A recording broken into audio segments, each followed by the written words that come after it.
Olha Stefanishyna, newly appointed ambassador of Ukraine to the United States. Welcome to DW. Thank you for your time. Thank you so much. So today is your first major assignment to accompany President Zelenskyy of Ukraine to the UNGA. You were inside, inside their meeting with President Trump. So how did it go? Would you call it a success? You were also inside in the very beginning, and I was able to test the questions, and thank you so much. I think, first and foremost, it was a fifth meeting since the beginning of year between the two presidents, President of Ukraine and President Trump. I think it was the most thorough and long meeting presidents had. There was a very wide agenda, so there was an actual briefing on the military situation, there was an actual discussion about the economic situation, managing of the Russian frozen assets and what would be European approach in terms of putting pressure. There was a discussion on the mineral deal and the first success stories after its enforcement.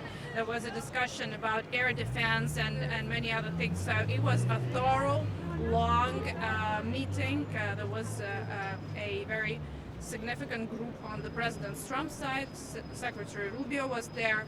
Secretary Bessent was there, Steve Witkoff was there, and on our side as well, it was Chief of the Office, Security and Defense Chef, Foreign Minister, and myself. We both were in the Oval when that notorious meeting happened between President Trump and President Zelenskyy, and now we see a major shift in the White House's perspective on Ukraine from you don't have the cards to take your territories back in full. So you were in the office, in the room after we walked out, as you said. So can you tell me more about the tone of this conversation and what actually pushed President Trump to change his mind? Definitely, and this is the one thing I've been thinking throughout all of the meeting, because last time definitely I was in the Oval over the first meeting after inauguration, but I think there is a major shift because both sides have gone through a long way. President Trump had a meeting and a phone calls with President Putin. He made numerous promises and spread a lot of incorrect information. Steve Witkoff, went to Moscow many times. There were a lot of different contexts.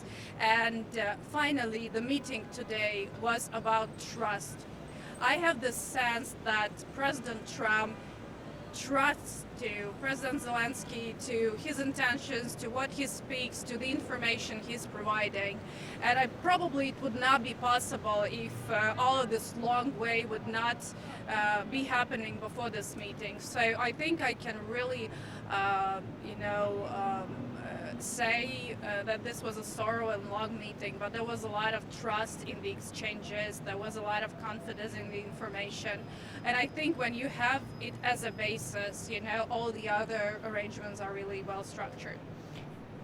President Zelenskyy has been talking about security guarantees from the United States, and Ukraine had signed multiple agreements in the past, the Budapest Memorandum that never worked, the agreement last year under different administration here. So what kind of security guarantees are you expecting, and is President Zelenskyy expecting from this administration so that they work? Well, if I may say so, probably I'm not sure that I can, but I think when all the previous arrangements, security arrangements were signed, it's like something up to 30. It was about securing military support for years ahead, and it was vital, and it perfectly lies within the narrative of the previous years that we should keep Ukraine fighting, right? So then the arrangement signed, having a multi-year commitment in terms of military support perfectly fitted this narrative. But now we have the President of the United States saying, I will help to end this war. And now when we're speaking about security guarantees, it's totally different. And what my president says is that the contribution from the United States to these security guarantees is really vital and important. And if we're speaking about ending the war and preventing another aggression, it's something very hard, serious, and something that would deter the aggressor from even thinking of a new aggression. So there is a significant amount of components there. The dialogue is going really well. It's well structured from the European and Ukrainian side, and U.S. will, as far as I understand, identify its contribution when European leaders will, structure their role in that. President Trump pointed out some sort of hypocrisy, if I say so, from the European allies who keep purchasing Russian oil and Russian energy resources in the midst of the full-scale invasion of Ukraine. So, and now we hear from Ursula von der Leyen and from others that, yes, Mr. President, you're right, referring to President Trump, of course. So, what's your take on this shift of the European strategy? Well, nothing in European strategy can be surprising for me. I've been part of European strategy for years, and I know perfectly well how things are working there. And I think this is what means when we're saying the unity.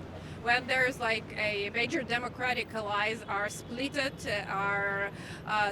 in their domestic, turbulences, and they're not able to get united to do something really big to prevent crisis or to stop the war or to put real pressure. This is what's happening.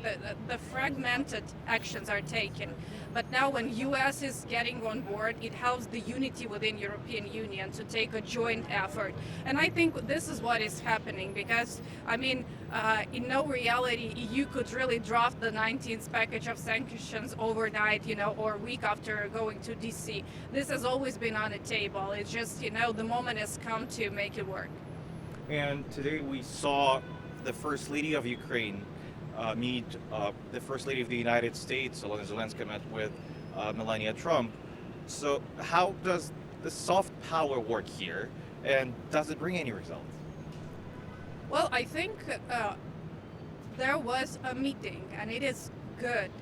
It's really hard to make any judgment because First Lady of the United States and First Lady of Ukraine, they don't have a really political agenda. Of course, Madam Zelenskyy is a wife and a First Lady of a president of a war country. So this imposes a number of different obligations and views and the burdens she shares with him. But I think the major purpose of this meeting was to meet each other, to establish a contact, and just to show to one another that they're supporting their husbands, they're there by their side. And I think it was more about having a good personal contact without any, big agenda or anything like that. Previously, Madam Zelenskyy addressed the issue of abducted Ukrainian children stolen by the Russian Federation. Would you expect that they would bring it up at that meeting?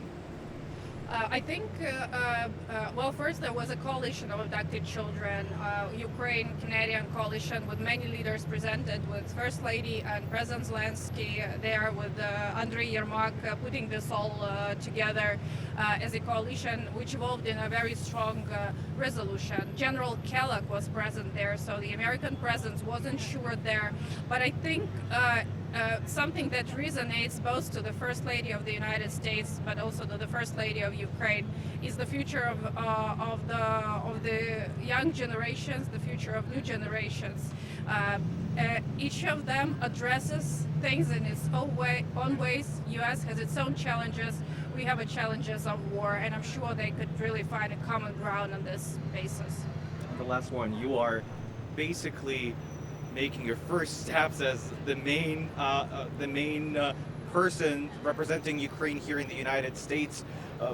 What are the main challenges ahead of you, and how are you feeling? Because I'm pretty sure today was stuffed with events, talks on the sidelines, in the rooms. How are you feeling?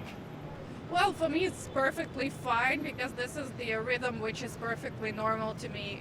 It's absolutely a different role.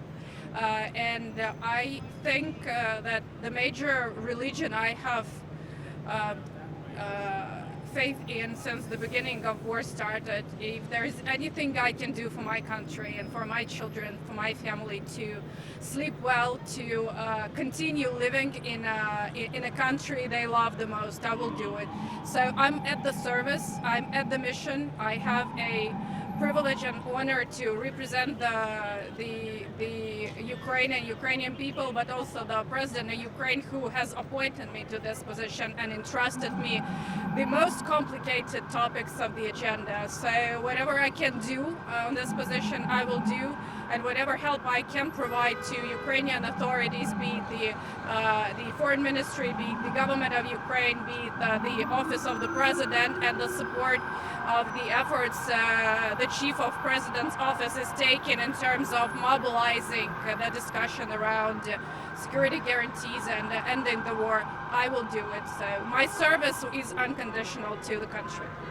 Thank you, Madam Ambassador, the Ukraine ambassador to the United States. Thank you. Thank you.